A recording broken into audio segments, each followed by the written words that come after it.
El tema que le toca desarrollar a este panel foro es un tema crucial de enorme importancia para la escuela de la opción pública.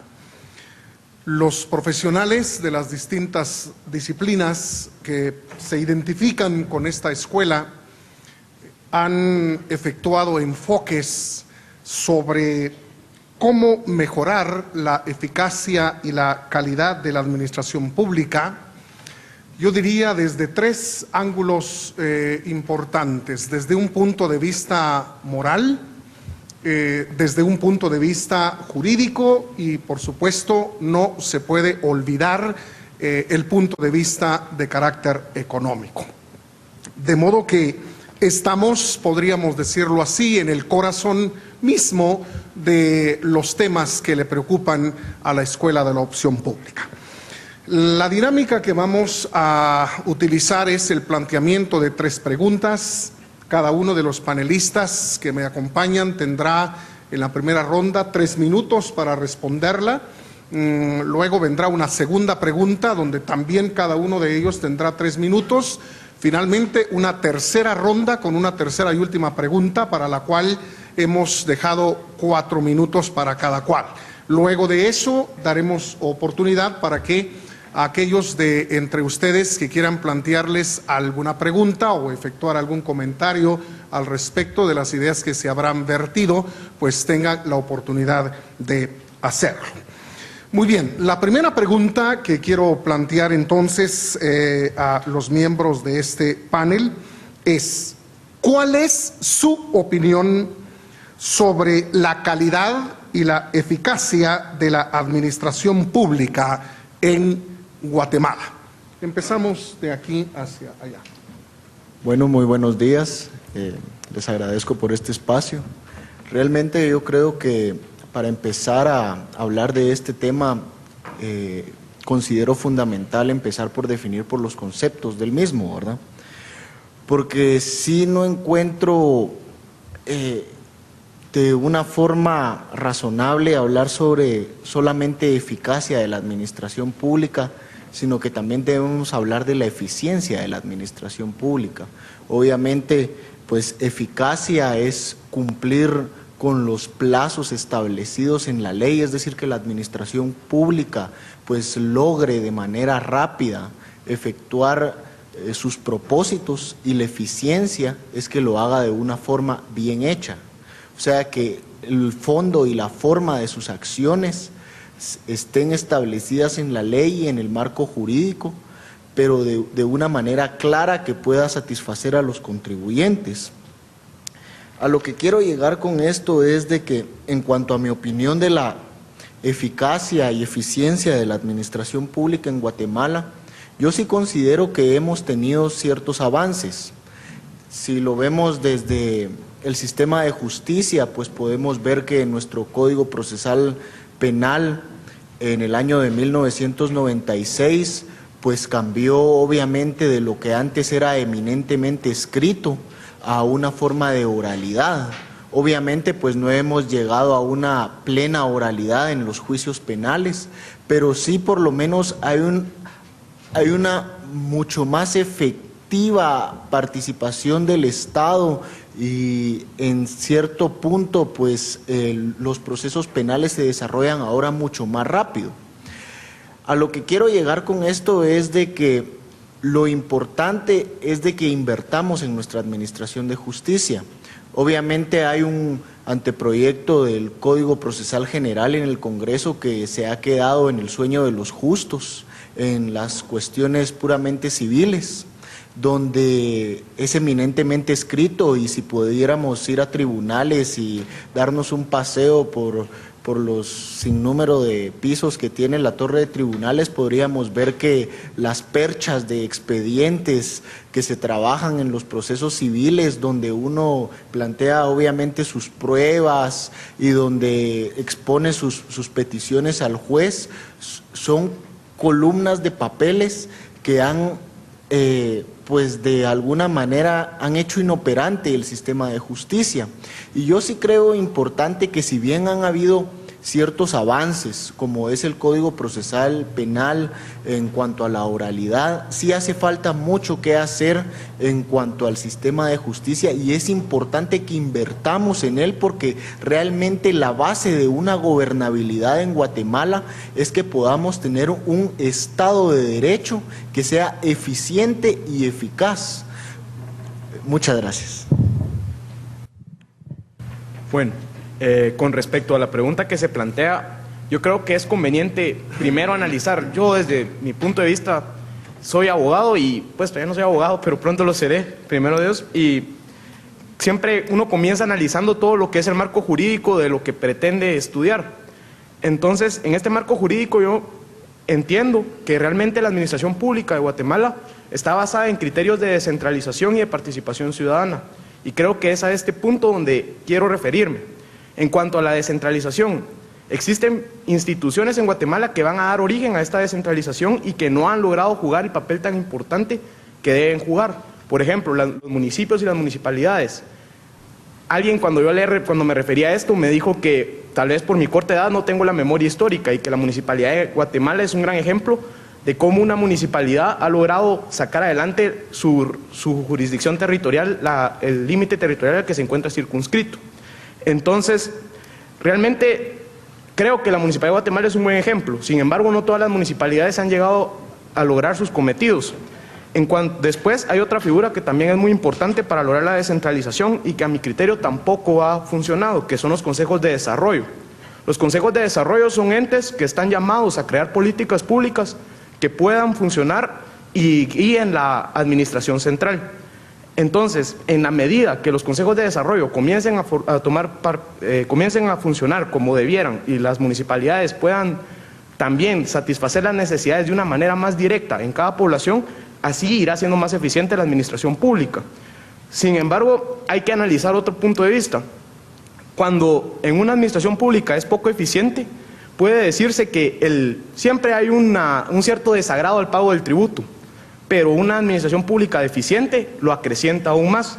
Este desagrado al pago de tributo, pues es lógico que a nadie le gusta que le quiten lo que se gana con el sudor de su frente. Y en parte de esto también hay que buscar cómo estimular una anuencia al pago del tributo y disminuir así la elusión fiscal. Bueno, pues eso. No tenemos indicadores de calidad en Guatemala y eso me preocupa porque ni siquiera nos podemos comparar con otros países y mucho menos con nosotros mismos. No podemos ver cómo hemos estado mejorando. Y bueno, lo único que podemos ver es que han existido evaluaciones específicas que se han realizado respecto a distintos sectores o distintas acciones del gasto público. Y específicamente en los consejos de desarrollo encontré, en un estudio que realizó el Centro de Investigaciones Económicas Nacionales acerca de los proyectos de infraestructura, puentes y edificios.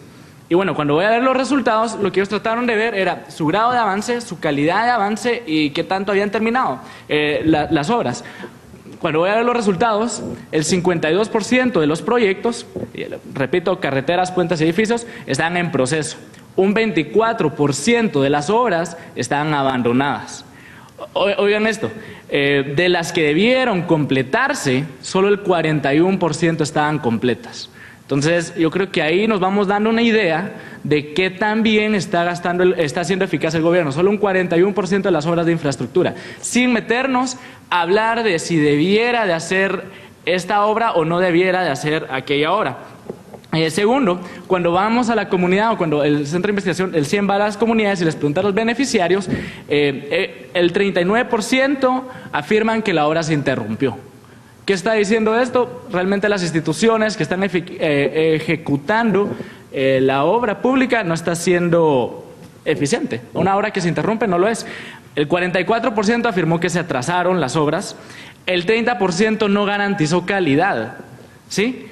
Y bueno, el 92% lo que sí dijo es que aun que el gobierno no hubiera hecho nada, ellos hubieran estado dispuestos a realizar esas obras. ¿Sí? Yo creo que los consejos de desarrollo, bueno, son una opción para hacer a la población partícipe, pero hay que evaluar ¿Qué estrategias están tomando? Y bueno, ya solo tengo 10 segundos. Yo creo que mi opinión es que no estamos hablando de un país que está garantizando la calidad y la eficacia en sus acciones, por lo menos en infraestructura. Y aquí atrás nos hablaron del proceso penal. Y si vamos a ver distintas instituciones, habrán algunas buenas. Yo creo que en general le falta mucho. Retomando este último comentario, yo creo que también podría delimitar o resumir la calidad de la actual administración pública en una palabra, y esa sería deficiente. Pero con esta observación simplemente no se aporta nada. Siento que se debería analizar más a fondo qué es lo que está ocasionando estas deficiencias. Y hay puntos bien puntuales y bastante sencillos que están a la vista de todos que nos podrían ayudar a entender un poquito cuál es el fondo de todas estas deficiencias. El primero sería que estamos limitados a planes de gobierno que lamentablemente terminan cada 4 años, hayan sido buenos o malos, pero las obras se terminan y hay que empezar desde cero. Y el nuevo gobierno viene y se dedica a criticar o a desacreditar lo que se hizo en el anterior gobierno, se pierde la inversión y, en fin, hay que empezar desde cero nuevamente. Esto genera otro tipo de situaciones, como por ejemplo la desorganización institucional. Hay dos cuestiones bien contrarias. En algunas instituciones públicas, como por ejemplo en las aduanas, podemos encontrar que los vistas gozan de demasiada discrecionalidad para decidir arbitrariamente sobre ciertos casos, no hay una línea de acción definida. Y en otros casos, en otras instituciones, hay una total falta de criterio hacia situaciones que pudieron haber sido resueltas con mucha simpleza, con un simple juicio atinado. Por otro lado, tenemos el exceso de burocracia. Yo creo que el peor problema con la burocracia es que dentro de las instituciones la gente que está en el medio ya no se da cuenta que la misma existe. Dentro de la educación se utiliza mucho el término de la fosilización. ¿A qué nos referimos con esto? A un error recurrente que las personas lo cometen tanto que ya no se dan cuenta de que existe. Lo asocio mucho con el aprendizaje de un idioma. Cuando alguien aprende a decir mal una palabra, luego este error se queda y se internaliza tanto que ya no es percibido como error. Entonces, este es un problema grave dentro de las instituciones y hay que dignificar el rol del funcionario público. Por otro lado está la corrupción, y cuando hablamos de corrupción tenemos que recordar que esto sucede en 2 vías. La vía del corrupto, aquel funcionario que se deja corromper, y la vía del corruptor, y esto es lo más preocupante porque en eso caemos todos nosotros. Cuando vivimos en una sociedad donde cada vez estamos más y más acostumbrados a dejar pasar ciertas cosas. Y esto se puede ver en ejemplos tan sencillos como obviar un semáforo en rojo, colarnos en una pila, no devolver un cambio. Entonces, así nos acostumbramos y estamos envueltos en un sistema que acepta cada día más estos errores. Por último, tenemos un caso no menos importante, que es el de tráfico de influencias, en donde naturalmente cada gobierno debe pagar una factura política y nos encontramos con gente dentro de las instituciones que no está realmente comprometidas con la visión institucional y no están al tanto de cuáles son los objetivos o simplemente no tienen la voluntad política o la visión de realizar un cambio de importancia. A pesar de que se ha hecho una primera delimitación del tema en cuanto a nuestra perspectiva profesional, yo deliberadamente delimité esta pregunta en 4 puntos principales, teniendo en cuenta el papel trascendental que tiene el gobierno en la economía de nuestro país. El primero que me permití analizar es la capacidad del gobierno de favorecer el crecimiento económico. Sin embargo, dado la vulnerabilidad de nuestra población, el crecimiento económico vinculado con un crecimiento equitativo y con igualdad de oportunidades. En términos de crecimiento y aludiendo más al papel que juega el Estado en favorecer las condiciones para lograr un crecimiento sostenido, hasta antes de 2005 el crecimiento promedio de nuestro país era de 2.2% del Producto Interno Bruto. Se tuvo un crecimiento modesto del 3.2 en 2005 y teniendo en cuenta algunas otras variables como es el encarecimiento del petróleo y otros recursos que nosotros necesitamos para poder considerar una economía sostenida, el futuro de la misma se ve un poco comprometido. El segundo, al hablar del tema de equidad, el presupuesto del gobierno en términos de educación y de salud oscilaba entre 15% para la educación y aproximadamente un 10% para salud como porcentaje del Producto Interno Bruto. Si nosotros evaluamos el gasto total del gobierno, el porcentaje de lo gastado en términos del mismo PIB para el rubro de salud está por debajo del 2% y levemente encima del 2% para educación.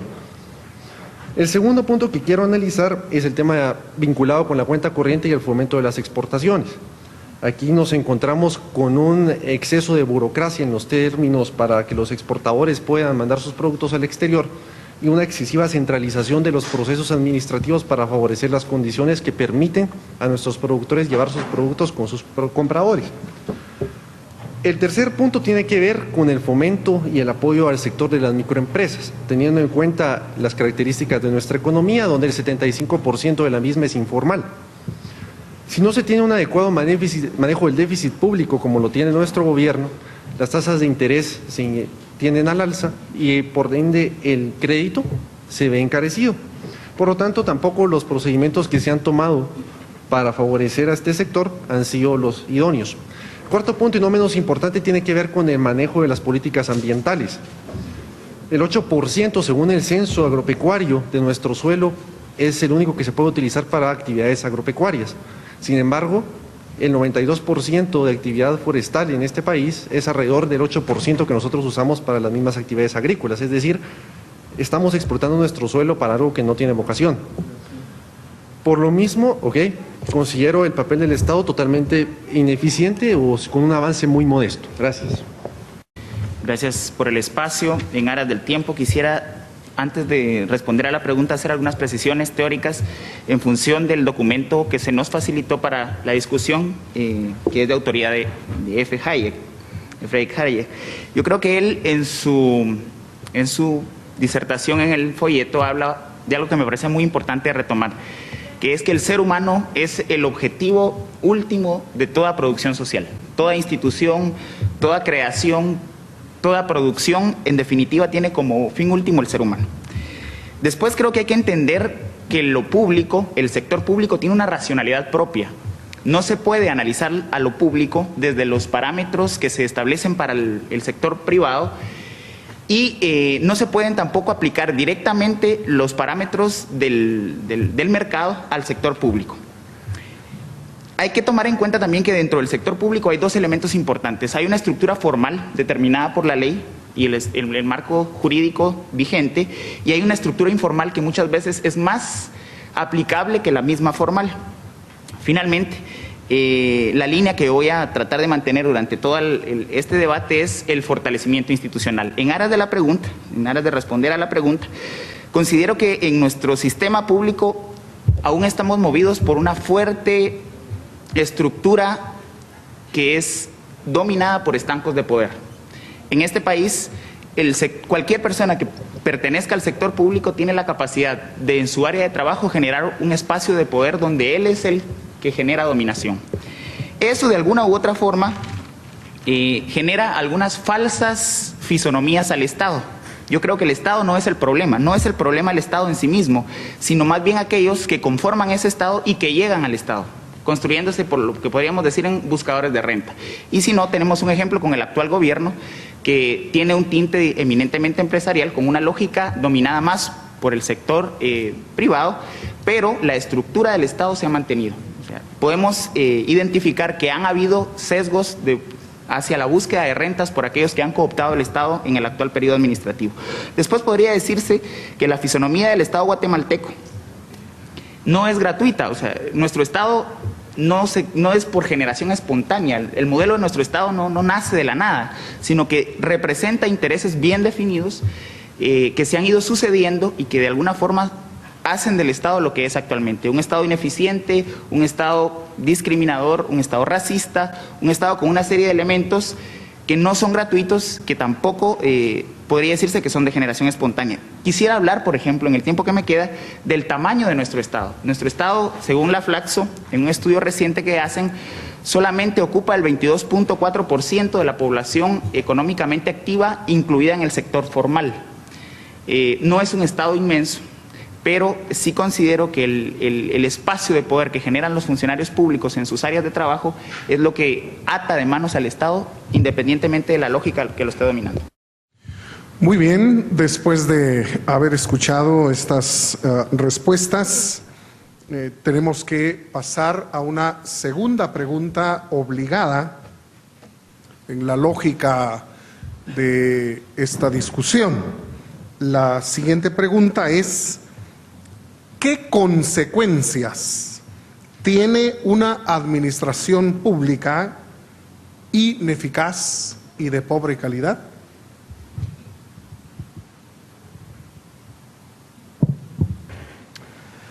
Sí, bueno, en esta pregunta pues tenemos que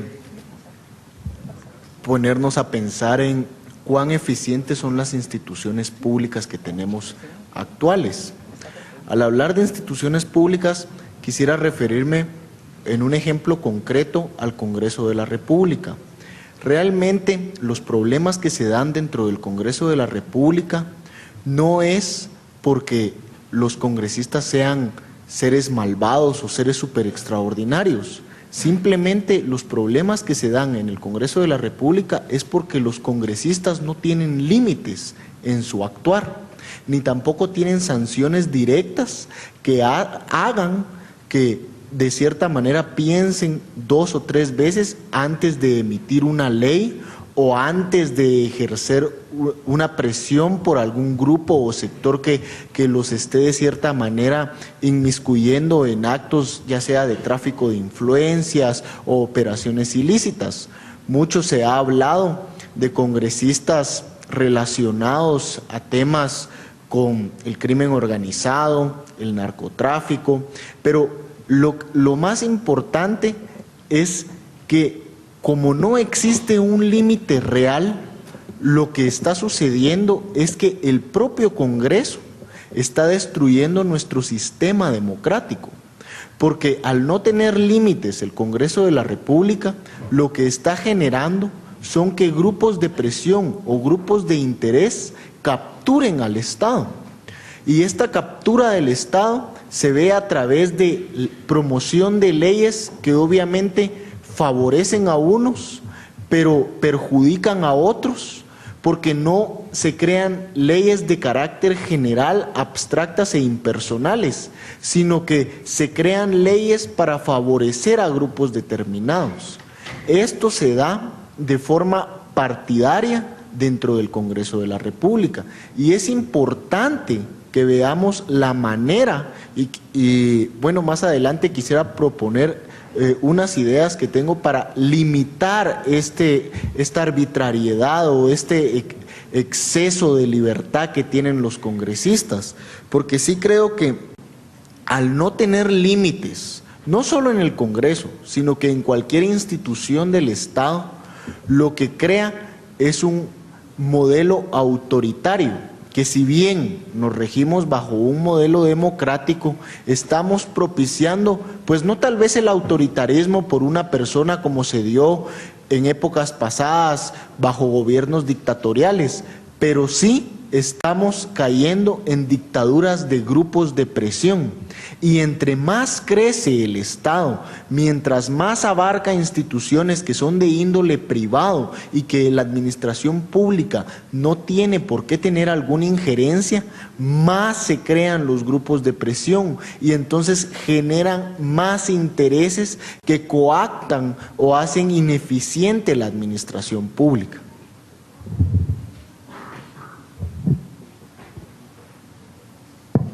Bueno, en mi opinión, yo creo que la principal finalidad de la administración pública es lograr la satisfacción de las necesidades por los mismos particulares.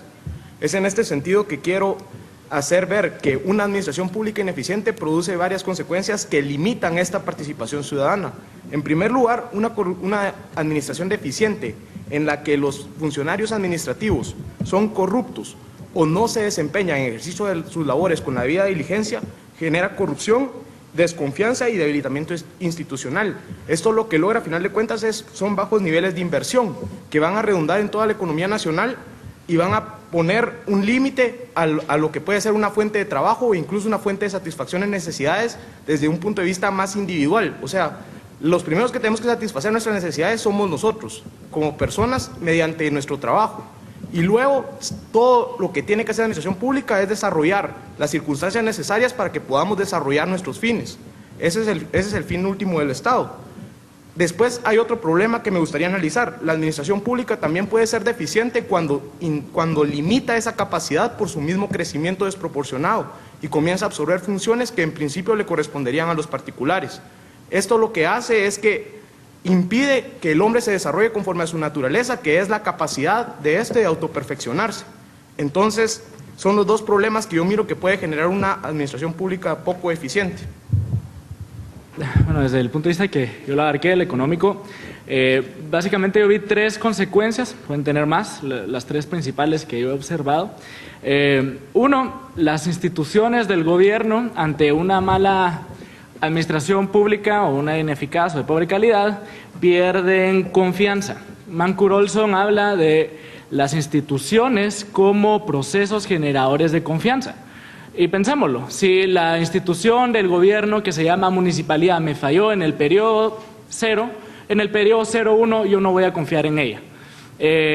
Asimismo, North habla de las instituciones como formas que nos ayudan a reducir costos de transacción. Y a la medida que van perdiendo esta confianza o legitimidad, también va perdiendo, los costos de transacción no son minimizados por las instituciones. Y para quitarnos la teoría de un lado, vamos a ver algún caso en específico. Pensemos, yo la vez pasada estábamos en el mercado de Shela. Interesante, fuimos para Navidad en la democracia, en el mercado de la democracia, y fuimos a tomar un agua en una tiendita. Y la señora nos ofreció las aguas y todo, y en eso, bueno, no esperábamos que nos dieran facturas. Y nosotros le preguntamos, mire, y por aquí pasa mucho la SAT. No les repito todo lo que me mencionó de la SAT, ¿sí? Solo les puedo decir que me mencionó hasta la abuelita del superintendente o del vista de aduanas o de lo que quieran, ¿sí? Otro caso, ayer estuvimos en Escuintla y una señora también informal del mercado de Escuintla nos dice, le mencionamos a la municipalidad y nos dijeron, esos de la municipalidad yo no quiero hablar con ellos, ni me los mencionan, ¿sí? ¿Qué es lo que hemos visto? La mala administración pública va perdiendo la confianza y la legitimidad de las instituciones. Número 2, altera los precios relativos. ¿Esto qué quiere decir? Quiere decir que un gasto que se está haciendo, un gasto público está consumiendo recursos, por lo tanto está generando distorsiones en el sistema de precios por el cual nosotros estamos decidiendo.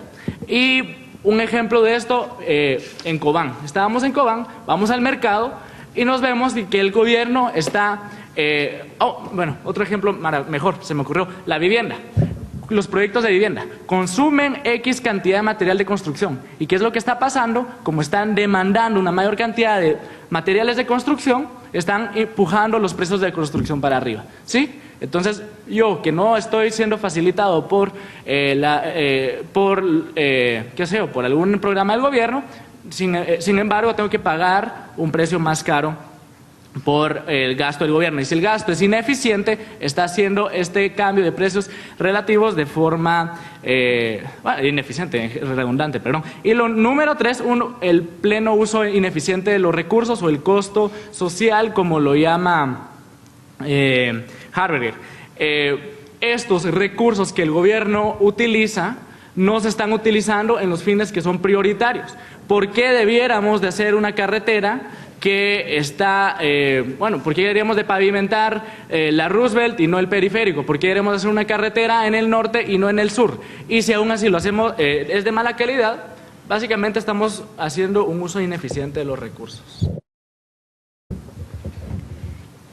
Continuando con esto, creo que vamos a redundar bastante en los puntos, tal vez enfocados desde un diferente ángulo, pero en definitiva sí, se desincentiva la inversión extranjera y el comercio. Para todos es bien sabido que, por ejemplo, cuando una empresa internacional quiere iniciar operaciones dentro de Guatemala es sumamente engorroso, difícil y complicado poder empezar a hacerlo. Resulta mucho más fácil tal vez en otro país centroamericano. Eso nos quita competitividad. Por otro lado,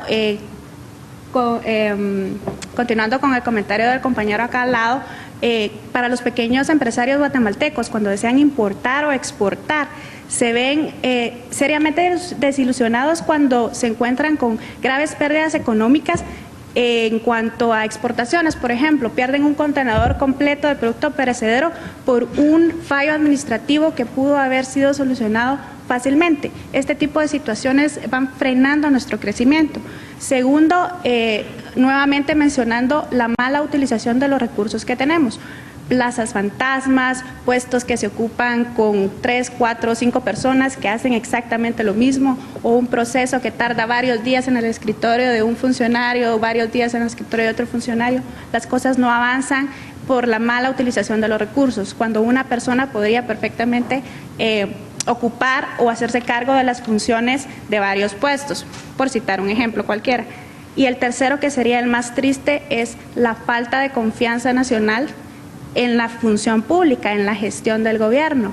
Y esto es lo más triste, cuando ya las personas han llegado a un punto en que ya no creen que lo que se está haciendo pueda estar bien, o que puede haber ciertas cosas positivas, pero simplemente hemos estado tan decepcionados anteriormente que ya no creemos que las cosas puedan realmente sufrir un cambio o realizarse algo bueno, efectivo, que pueda convertirse en un plan a largo plazo. Simplemente ya no creemos en eso. Para responder a la pregunta, coincide en el primer punto. Nosotros nos estamos convirtiendo en un país repelente de la inversión extranjera. A pesar de que hemos adoptado como receta de cocina varios de los procesos diseñados desde el consenso de Washington, propuestos por Davidson, si nosotros no tenemos la capacidad de administrar eficientemente los recursos con los que cuenta el Estado y el gobierno, más bien en su forma administrativa, se convierte en un obstáculo para el desarrollo de las condiciones necesarias para mejorar el clima de negocios, posiblemente la inversión extranjera directa no presente un crecimiento sostenido en los próximos años. Ahora bien, esto está muy ligado a que la capacidad instalada de la economía guatemalteca no soporta la oferta de trabajo existente. Teniendo en cuenta eso, el vaticinio que se puede hacer acerca de la economía informal es bastante preocupante. Si esta capacidad instalada no logra emplear a la totalidad de trabajadores o a la mayor parte de ellas en un trabajo bien remunerado y que les permita llevar una vida decente, estamos encontrándonos con un foco infeccioso de problemas sociales. Nosotros no sabemos a dónde podemos llegar con el nivel tan alto de inseguridad, en donde según cifras del Ministerio Público, de las denuncias presentadas, tan solo el 0.1% logró una sentencia firme para el año 2003. Otro problema básico que se derivará de mantener un ritmo como el que llevamos hasta el momento es el deterioro sostenido de nuestro ambiente. El no manejo de los adecuados incentivos forestales en nuestra economía puede llevar a un decrecimiento cada vez más de nuestra característica boscosa, y el manejo inadecuado de los incendios forestales, la explotación de recursos que deberían ser destinados para otros fines, es también un problema que puede comprometer el bienestar de las generaciones futuras. Entonces, el clima que se presenta es bastante comprometido. Sin embargo, cabe decir que el Estado y la administración pública también han avanzado en ciertas ramas. Por ejemplo, en términos jurídicos, se ha aprobado una ley de inversión extranjera directa que, aunque en términos sustantivos permite tener las condiciones necesarias para que nuevos inversionistas se instalen en nuestro país, en términos procesales ha sido una total decepción. Muchas gracias. Yo quisiera retomar para responder esta pregunta la cita que hace Jaime en torno a NORD. Y esto me permitiría de alguna forma hacer una respuesta positiva en la medida de que NORD afirma que la institucionalidad genera beneficios. Sea deficiente la administración pública o haya logrado ya un cierto nivel de eficacia, la institucionalidad como tal está comprobado que genera beneficios principalmente en costos de transacción. En esa medida, yo creo que estamos en una etapa en la que se ha superado el debate sobre el mercado y se ha superado el debate sobre el Estado. Ambos polos opuestos, ambos polos totalmente encontrados, el debate teórico ha permitido superar esa etapa. Estamos en una etapa donde se habla del fortalecimiento institucional como uno de los elementos necesarios para el crecimiento económico, para el desarrollo y para el desarrollo económico y social. En esa medida, entonces, yo quisiera retomar un poco los comentarios anteriores a través de una pregunta. ¿Por qué estamos correlacionando tanto la inversión y el crecimiento en función del gasto público o en función de las políticas públicas? Es decir, estamos reconociendo implícitamente que el Estado tiene una importancia definida y en esa medida de reconocer esa importancia necesitamos mejorarlo. Esto nos permite identificar que si bien el Estado está funcionando mal, la solución no es eliminarlo, no es reducirlo, sino fortalecerlo y mejorarlo. Sobre todo en función de los costos de transacción, poder lograr que el Estado nos garantice generar costos de exportación, costos de producción, ambiente o clima de negocios para la inversión adecuados para que podamos de alguna forma tener un crecimiento. En esa medida, entonces, la lucha sería contra el burocratismo, contra el crecimiento desmedido del Estado, contra esos estancos de poder que se han ido consolidando en nuestro medio y que permiten actividades, como ya bien lo mencionaron anteriormente, de compadrazgos, de nepotismo, de elementos inclusive hasta de pagos políticos hechos desde el Estado.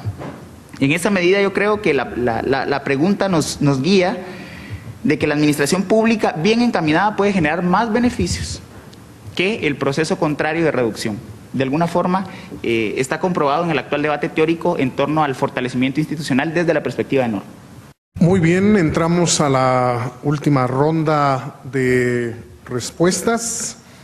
Para esta última pregunta, nuestros panelistas tendrán 1 minuto más cada uno de ellos. 4 minutos para elaborar su respuesta o comentario. La pregunta, después de haber pasado revista a la calidad y la eficacia de la administración pública, de las consecuencias que esto realmente trae, pues se impone preguntarles a cada uno de ellos qué propone usted de manera concreta para mejorar la eficacia y la calidad de la administración pública.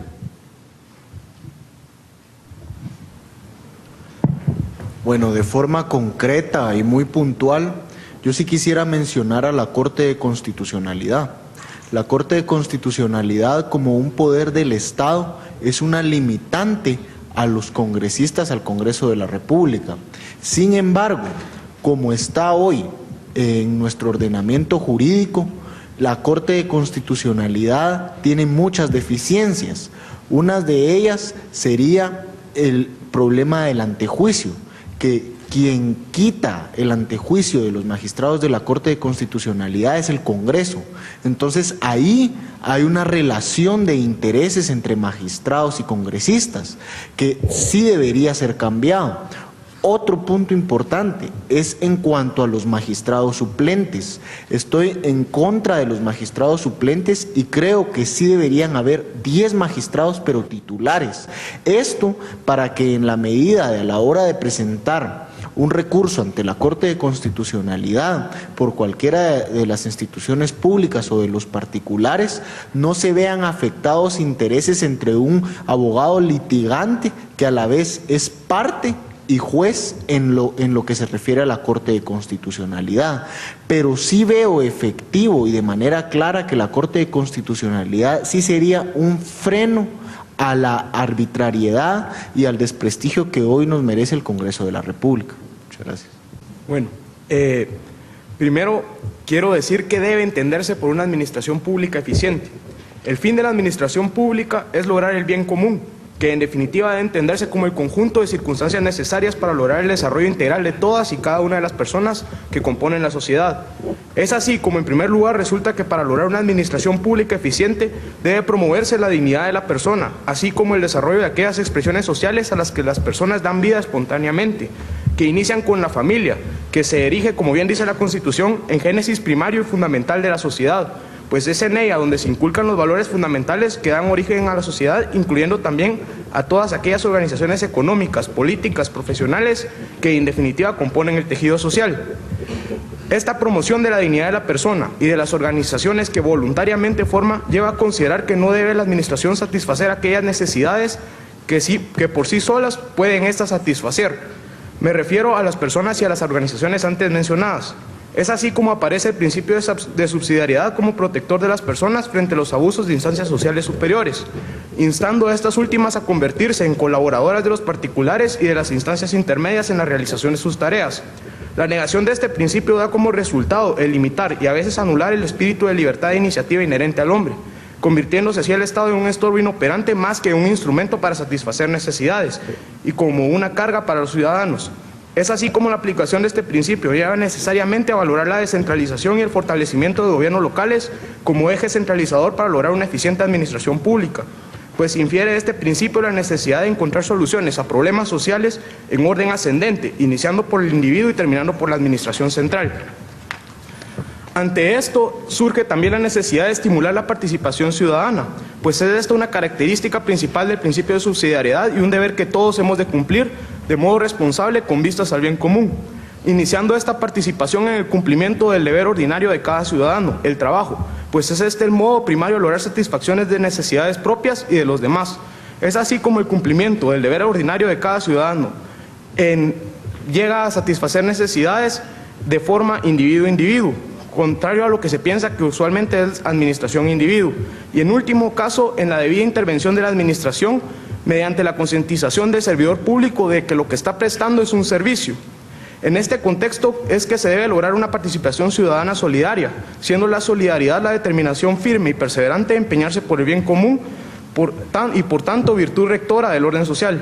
Es solo en ejercicio de esta virtud que puede lograrse ejercer de forma eficiente la administración pública en todos sus aspectos, pues es en la medida que una sociedad es solidaria que el político deja de atender a razones costo-beneficio en su función legislativa y empieza a buscar crear leyes que coincidan con una estructura social justa. Y por su parte, el funcionario público entenderá la necesidad de una actitud de servicio y cada ciudadano comprenderá la importancia de su rol para con los demás, que en definitiva se manifiesta en su interior como un deber para consigo mismo. Es así como, en mi opinión, la eficiencia de la administración pública debe lograrse en primer lugar a través de la aplicación del principio de subsidiariedad como factor que delimita la activación de la administración y el modo en que ésta debe lograr su cometido. En segundo lugar, es necesario destacar que la administración pública solo puede ser eficiente mediante la participación ciudadana activa y solidaria, pues es solo a través del compromiso de todos para con el bien común que puede lograrse los objetivos estatales. Si se pudiera cambiar el mundo en 4 minutos, ¿verdad? Sería lo ideal, pero yo creo que hay 4 puntos específicos que pudiéramos estar tocando y que yo creo que se pudieran recomendar o proponer para mejorar la administración pública. Primero es evaluar realmente el gasto actual del gobierno y no solo evaluar el gasto y el mecanismo para gastar, ¿sí? O sea, ¿qué tipo de proyectos deberían estarse dando? En infraestructuras, si deberíamos de estar haciendo supercarreteras, si deberíamos de estar pavimentando caminos, si estaríamos de dar mantenimientos o si deberíamos de estar dando todo. ¿Y cuál sería la mejor forma para hacerlo? ¿Sí? Si deberíamos de estar, qué sé yo, debiera el gobierno, la municipalidad estar generando orden en los mercados, yo creo que sí, se está dando, tal vez no, sería evaluar qué puntos debería estar gastando. Básicamente, eso es uno, evaluar, ¿se justifica el gasto del gobierno? Es una pregunta.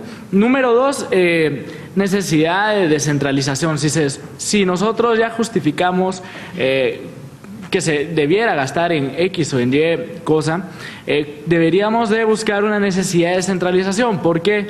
Porque hay 4 puntos importantes, o bueno, 3, por ahí se puede resumir.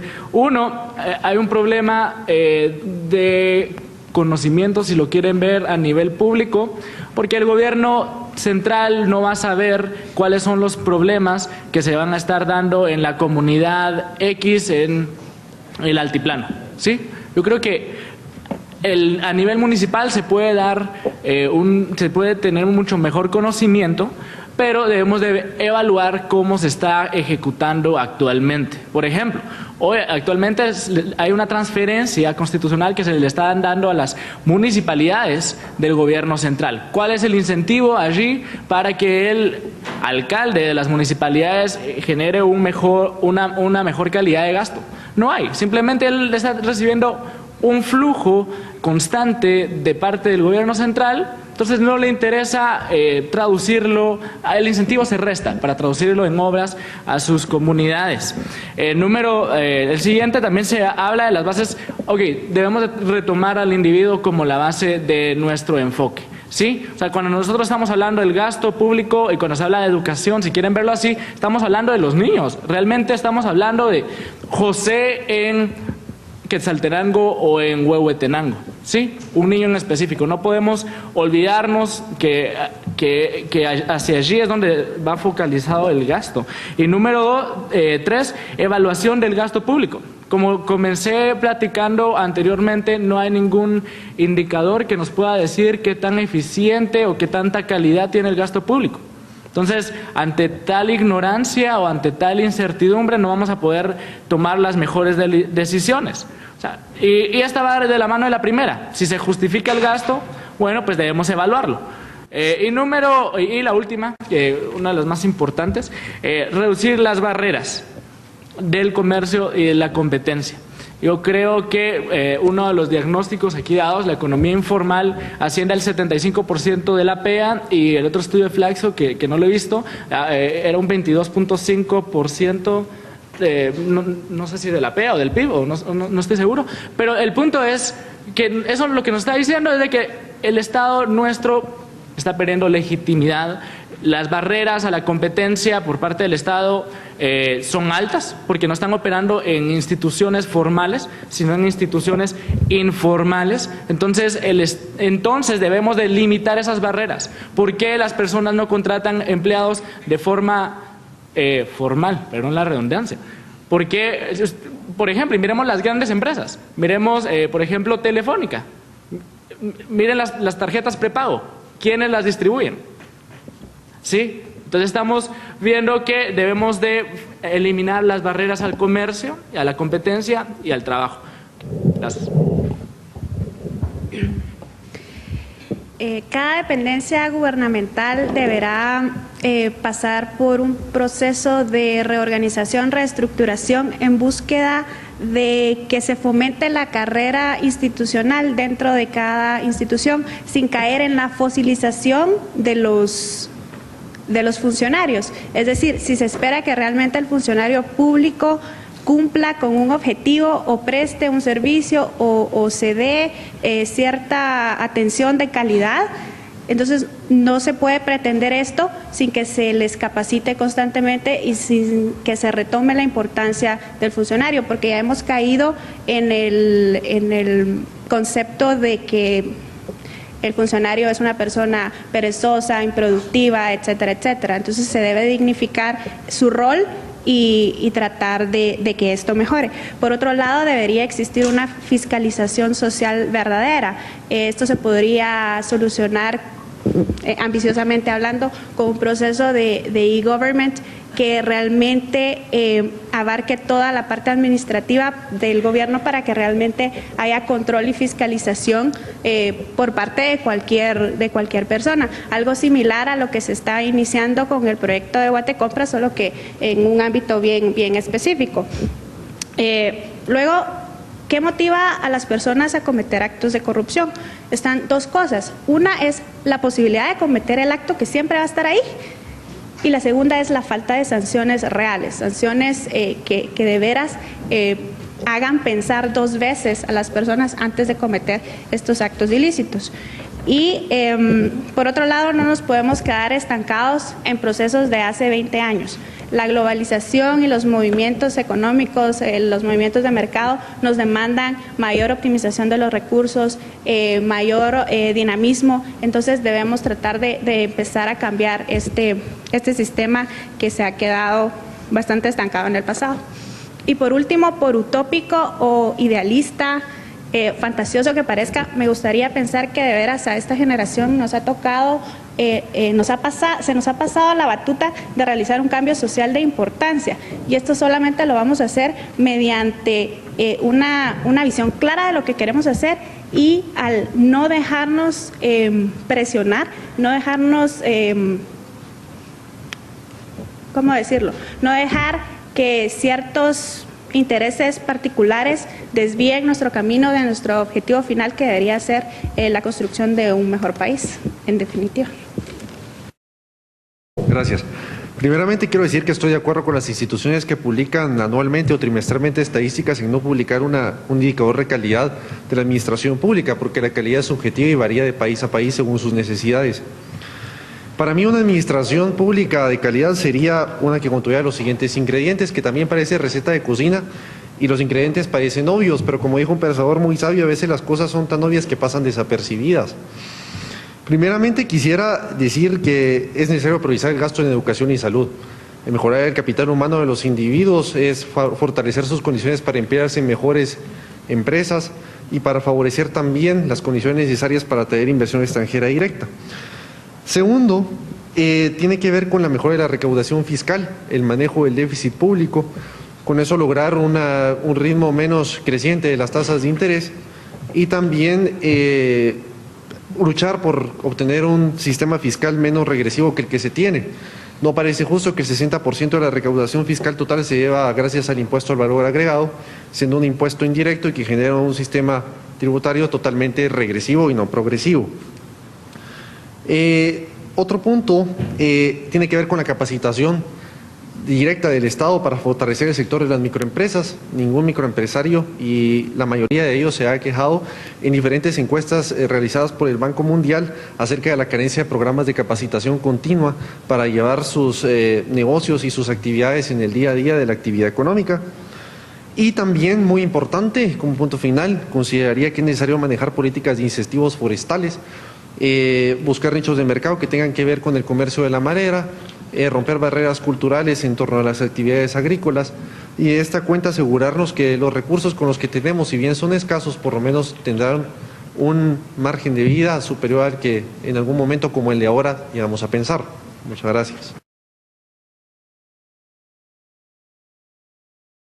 Pues me agrada que en esta última etapa los que me han precedido en la palabra de alguna u otra forma le atribuyen a la acción institucional el garantizar las condiciones, ya sea en lo jurídico, ya sea en lo económico, para obtener mejores resultados en la actividad económica. Yo quisiera dar mi última respuesta partiendo del hecho de que la institución mercado, lo que conocemos como mercado, es una institución altamente vulnerable. De ahí que se luche tanto por la generación del marco jurídico del Estado de Derecho, de ahí que se abogue por la eliminación de barreras que de alguna forma afectan al mercado. Es decir, reconocemos en el mercado la alta vulnerabilidad que tiene y esta alta vulnerabilidad de alguna forma alguien la tiene que reducir, alguien tiene que garantizar las condiciones de ese Estado, de ese mercado. En esa razón, eso tiene un costo, eso tiene una función y una funcionalidad. Yo diría que para de alguna forma mejorar la calidad de la administración pública, el elemento determinante es definir dónde está la ineficiencia de la administración pública. Cuando uno va a hacer un trámite no va directamente con el director del fondo o con el director de la institución. Habitualmente las críticas que se dan a la actividad pública, al sector público, va en la medida de los estancos de poder que se dan en los entes operativos. Es ahí donde creo que hay que canalizar las políticas para poder eficientar la actividad del sector público. Eso nos lleva a necesariamente introducir un cambio en los incentivos, en la ética y los valores de los servidores públicos, principalmente aquellos que están teniendo problemas de concentración o ejercicio de poder en sus áreas de trabajo. Yo creo firmemente, y hay estudios también económicos bien determinados, que los incentivos de los que los seres humanos más valoran no necesariamente son incentivos monetarios. Ese cambio de ética y ese cambio de incentivos en el sector público va dado mucho de los elementos de la autorrealización, de la autoidentificación, que de alguna forma no se da en nuestras sociedades. O sea, es la crítica constante hacia el sector público es que es ineficiente, que el servidor público es perezoso, es haragán, ya lo dijeron anteriormente. Eso lleva a este individuo que tiene un sector de poder donde puede realizar la dominación, pues aplique las actividades que a todos nos afectan. Esto de alguna u otra forma me lleva a que la respuesta debe ir en función de fortalecer las instituciones, de generar un espacio para que estas instituciones garanticen su eficiencia desde el fortalecimiento no solo institucional, sino también del capital humano que las conforma. En este sentido, yo creo que es válido resaltar el esfuerzo que está haciendo la COPRE actualmente para poder hacer un censo de los servidores públicos en nuestro país. Saber quiénes somos, cuántos somos, qué nos falta, qué no tenemos, qué no podemos hacer. Nos ayuda a tener la panorámica de hacia dónde canalizar las acciones que puedan permitir a estos entes que están de alguna forma siendo ineficientes mejorar su función. Finalmente, yo creo es muy importante que el servidor público o el sistema público va a, de alguna forma, garantizar su mejoramiento directamente en función de aquellas políticas que se introduzcan, pero que no dañen los incentivos y los logros laborales que se han alcanzado y que se han reconocido. Yo creo que el sector magisterial es el ejemplo actual, ya lo analizamos en días anteriores, donde la lucha por mantener y mejorar sus condiciones laborales los lleva a ser un grupo de presión que está de alguna forma entorpeciendo el proceso de una mejor educación en el país, que se puede lograr, es decir, con el recurso que ya hay puede lograrse una mejor educación, una mayor cobertura. Falta, como el compañero anteriormente lo mencionaba, es importante fortalecer el sector de educación, pero considero necesariamente que cualquier reforma que pueda introducirse en el cambio de incentivos en el sector público debe reconocer los logros laborales que ya se tienen y poder mantenerlos, garantizarlos. De lo contrario, vamos a tener lo que el primer compañero mencionaba, nuevas generaciones de grupos de presión que desgraciadamente en este país cualquier persona que se organice puede desestabilizar la gobernabilidad, puede parar el país, puede tomar carreteras y de alguna forma beneficiarse de manera sectorizada si la intención es convertirse en un grupo de presión negativo.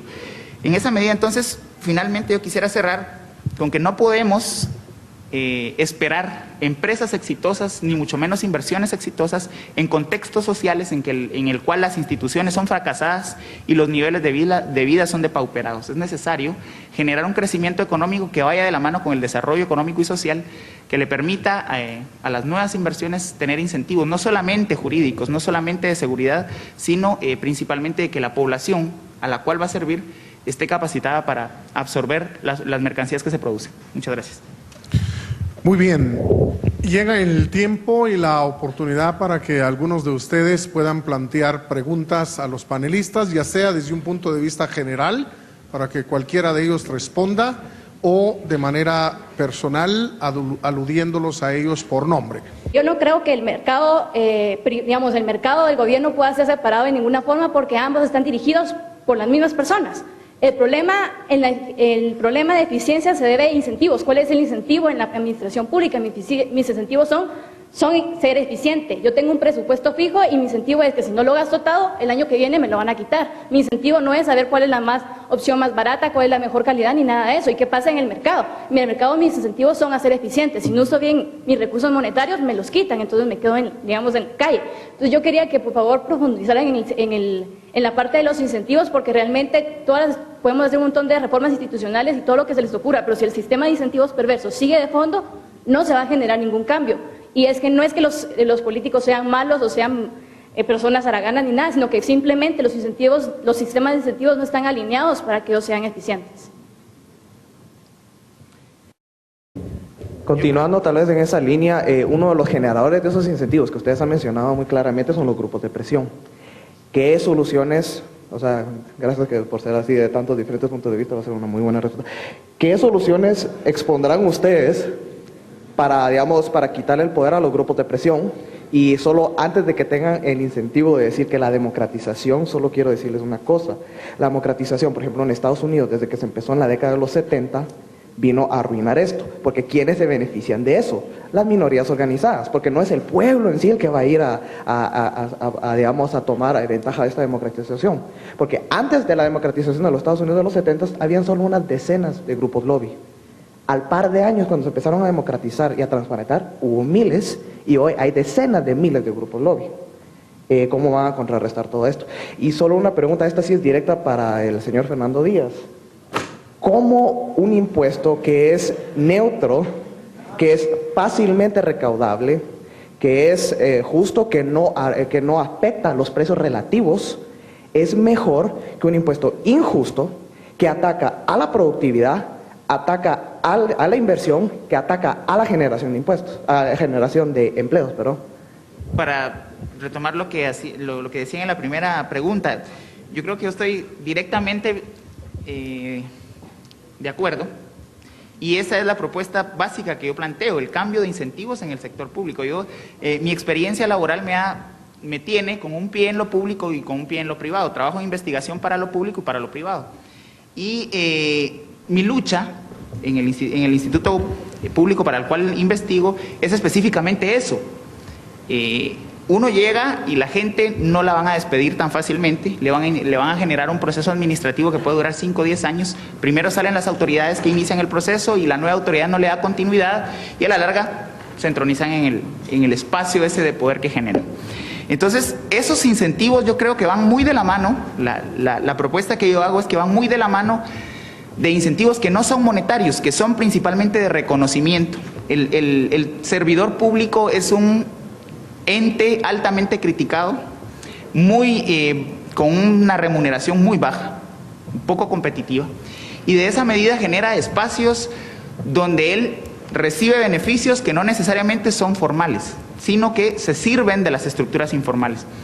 Creo firmemente que el sistema público actualmente, tanto en Guatemala como a nivel internacional, debe llevar de la mano incentivos que vayan en esa medida, en esa línea, ¿no? De poder darle al servidor público el papel que tiene dentro de la estructura económica, dentro de la estructura jurídica y social del país, y poder fiscalizar e introducir reformas que de alguna forma lo obliguen a poder rendir como se nos exige en el sistema privado, ¿no? Si uno no cumple con el horario, el día siguiente tiene una primera sanción y a los 3 días lo despiden. En esa medida, tal vez no se pueden homologar, porque yo mismo reconocí al inicio que las nacionalidades son distintas, pero sí poder introducir algunos elementos que puedan generar controles de eficiencia y de calidad en el proceso administrativo.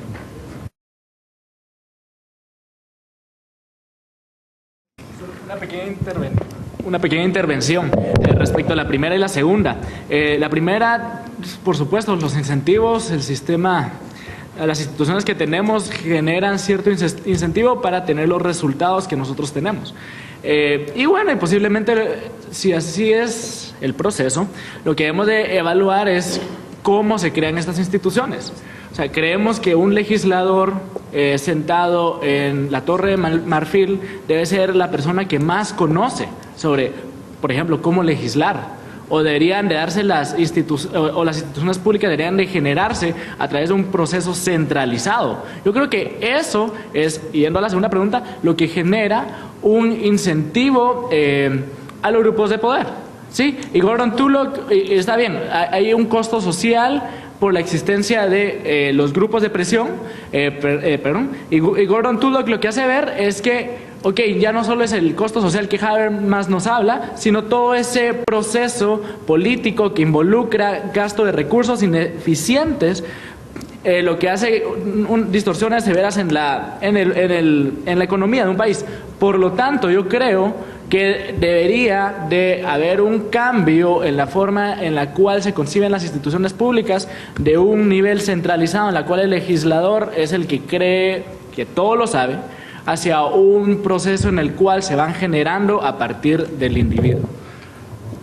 Solo una cosita con respecto a lo segundo, antes de pasar a la pregunta directa.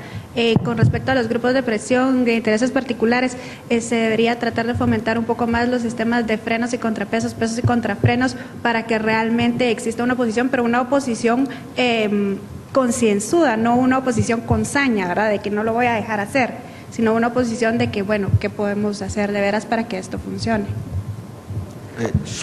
Perdón, compañeros, yo sí quisiera tal vez que las preguntas las hicieran de forma directa, porque hablar muchas veces la misma pregunta, todos los panelistas nos llevaría mucho tiempo, y por que el tiempo es escaso, si hicieran las preguntas pero de forma directa, si tienen alguna duda concreta pero que vaya dirigido a alguien en particular, por favor. Bueno, muchas gracias por su pregunta directa.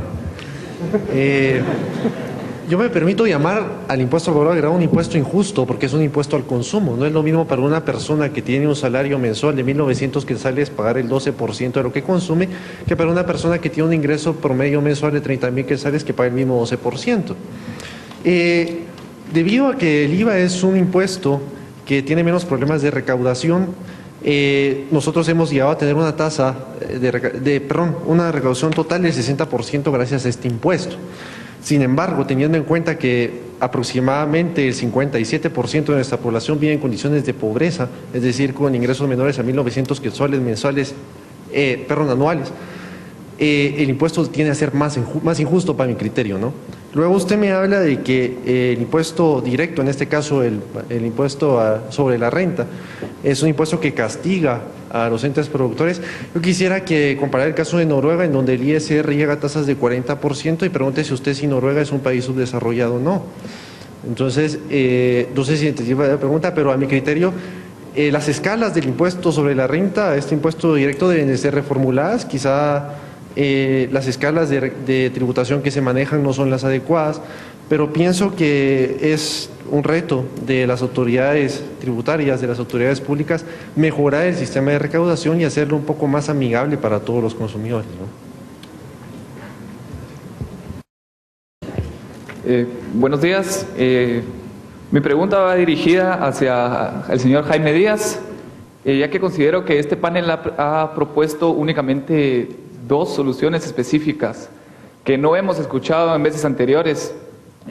Por ejemplo, el señor que compartía la idea de la Corte de Constitucionalidad y la señorita que compartía del e-government, por ejemplo.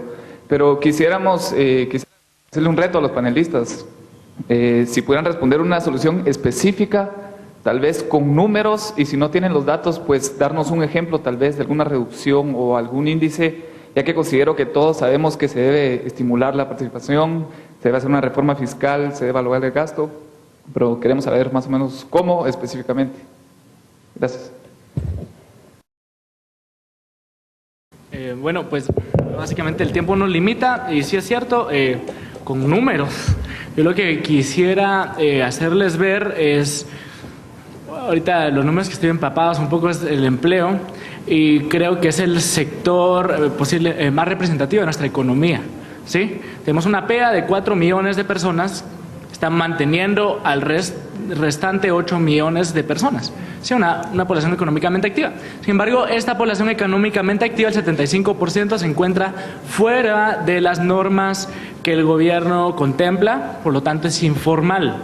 Ahora, ¿qué propuesta debiéramos hacer para lograr incluir esta población? Si nosotros vemos las características de esa población, es una población pobre, baja capacidad de ingresos, y su principal institución en la cual compran, consumen, generan ingresos, generan gastos, son los mercados. Entonces, si yo debiera hacer una sola recomendación, yo haría una reforma, o propondría una reforma a nivel municipal.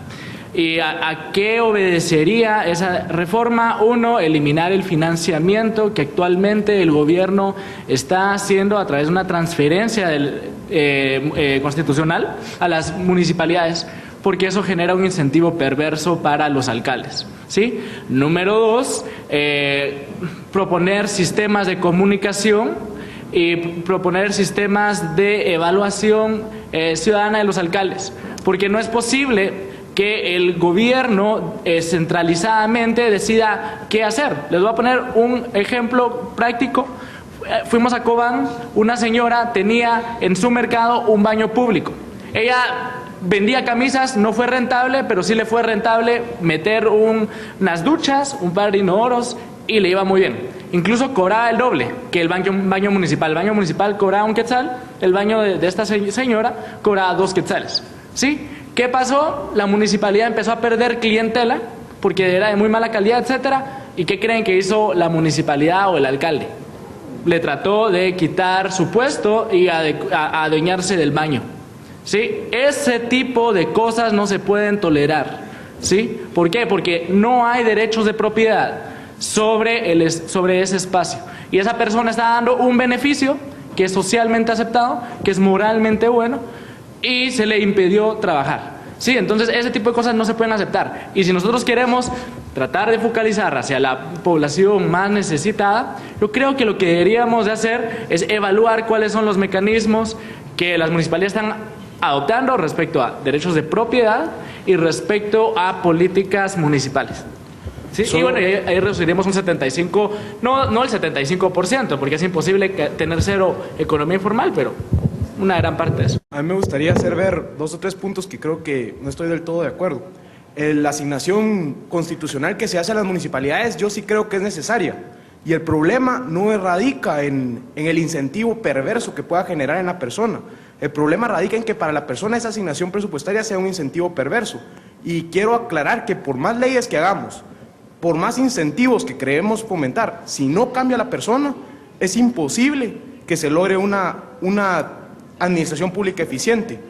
Además, sí es necesario crear instituciones que fortalezcan el gobierno local, porque las personas que viven en las localidades son las que están más conscientes de sus necesidades y van a poder ejercer un control más inmediato a las autoridades que manejan el dinero para el gasto público. Solamente.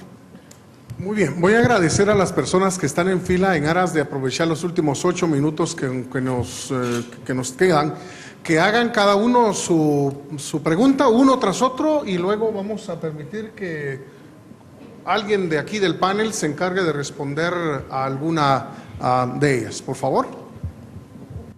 Ok, más que una pregunta es un comentario pequeño, ¿verdad?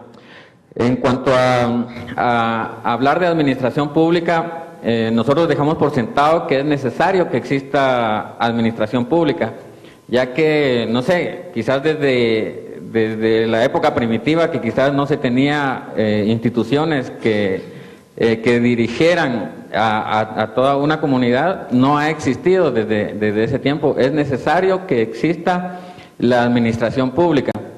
Y bueno, pues hemos comentado las deficiencias que tiene la administración pública, todo lo que nuestros panelistas han comentado han sido muy acertadas, y lo que yo siempre digo, no es necesario ser ni licenciado en algo, ser abogado, ser economista para saber las deficiencias que se presentan, porque cotidianamente nosotros lo vemos, lo vivimos. Entonces es eso, ¿verdad? Sin embargo, sí, en cuanto a las soluciones, considero que la administración pública debe también implementarse ciertos estándares que se ven en las administraciones privadas, y es de lo que hablaban algunos de los incentivos, ¿verdad? Ya que hemos visto que desde la alta dirección, ¿verdad? En este caso sería el presidente de la República, el Congreso, no tienen las aptitudes necesarias para poder ejercer ese puesto. Y si lo vemos en cualquier grado de institución, vamos a encontrar ese mismo problema. Entonces, a mi parecer, una forma en la cual mejorar la eficiencia en la administración pública sería implementar ciertos estándares que se ven en la administración privada. Más que todo ese comentario, ¿verdad?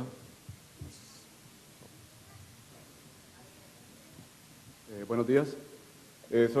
También es un comentario breve, solo es tal vez invitarlos a cuestionarnos si la administración, en lugar de ser pública, pues, no podría ser privada. Entonces, y que se le devuelva a los particulares lo que era de ellos. Creo que este problema no es un problema de carácter descriptivo o estadístico. Desde mi punto de vista, creo que es un problema de carácter operativo.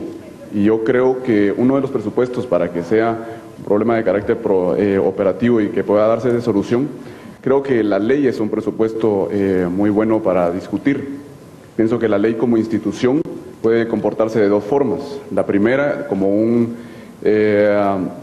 entretenimiento de la libertad de las personas, restringiéndoles la libertad, y segundo, garantizándoles la libertad. Quiero también cuestionar la cuestión de si las instituciones que existen no deben ser cuestionadas, y no deben cuestionarse si las instituciones mismas no podrían ser desplazadas con el uso que le dan los hombres. Quiero dar un ejemplo, los registros públicos, cuestionarnos si los registros deberían de ser públicos. Si realmente, si son públicos, se comportan de manera efectiva y eficaz. Por ejemplo, en el registro de la propiedad, si hablamos de reducir costos de transacción, yo creo que ahí en vez de reducir costos de transacción deberíamos de cuestionarnos si en vez de garantizar la propiedad de las personas, en vez de ello, ahí se roban las propiedades, por ejemplo. No poder pensar mejor en una en un registro privado en el cual asegure con una mejor calidad a las personas su propiedad. Este es un ejemplo. También otra de las cosas en el sentido de la ley, quisiera proponer también una revisión a la ley de concesiones y contrataciones del Estado como un buen medio para poder descentralizar la función de la administración pública. Muchas gracias. Para reforzar lo que algunos de ustedes han dicho ya sobre sus propuestas de evaluación del Estado y fiscalización, creo que algunos de los que están presentes acá quizá ya saben que Guatemala empezó a dar el paso con el anteproyecto de ley del acceso a la información para la rendición de cuentas y transparencia. Creo que ese es un primer paso que se ha dado, y además la inclusión de diversos sectores de la sociedad civil, tanto también del gobierno, para la creación de este anteproyecto de ley. Y lo importante también va a ser que se va a poder ejercer una presión, porque siempre, muchas veces el Estado cree que tiene que decir que lo que está haciendo es bueno, cuando es su obligación como un servidor público dar cuenta y transparencia de todos los gastos del Estado. Buenos días.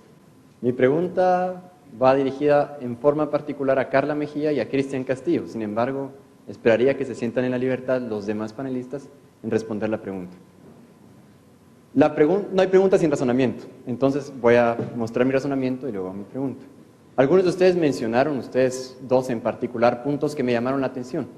Usted habló de la administración actual para referirse a la ineficacia, ineficiencia y falta de calidad de la administración pública, y Cristian se refirió a el fortalecimiento de las instituciones.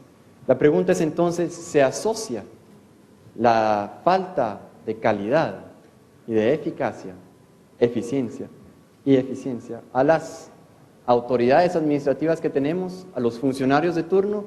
¿Se asocia a las estructuras existentes? La pregunta, a mi criterio, se responde de la siguiente forma.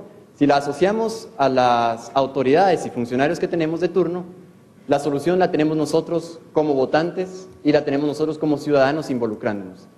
La segunda es que, para la segunda parte, es que si el problema es de las estructuras, será necesario fortalecer una estructura que se ha revelado ineficiente.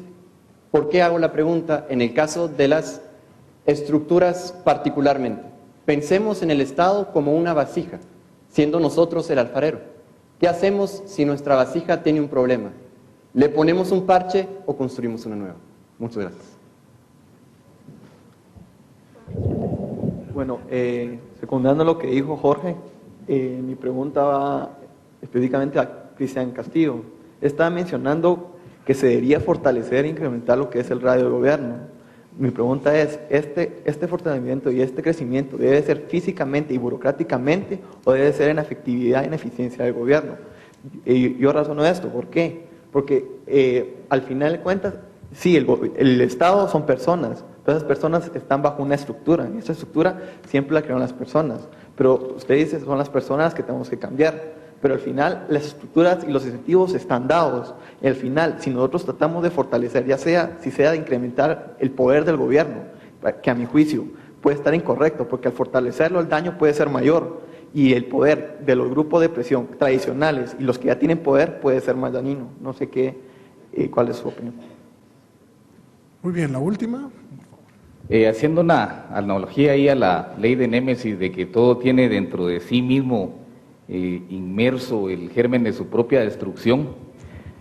Para mejorar, pienso yo, las instituciones o el desempeño de las instituciones públicas, hay un punto que tal vez quedó ahí en el aire, que no tocaron. Yo quisiera que emitieran su opinión acerca de esto, y pienso de que el sueño, llamémosle así, de toda persona que ingresa a trabajar en una institución del Estado es hacerse miembro de un sindicato, porque ya ahí va a ser difícil de que lo destituyan, porque la primera función de todo sindicato pues es emplazar a la institución para que no se pueda despedir a nadie.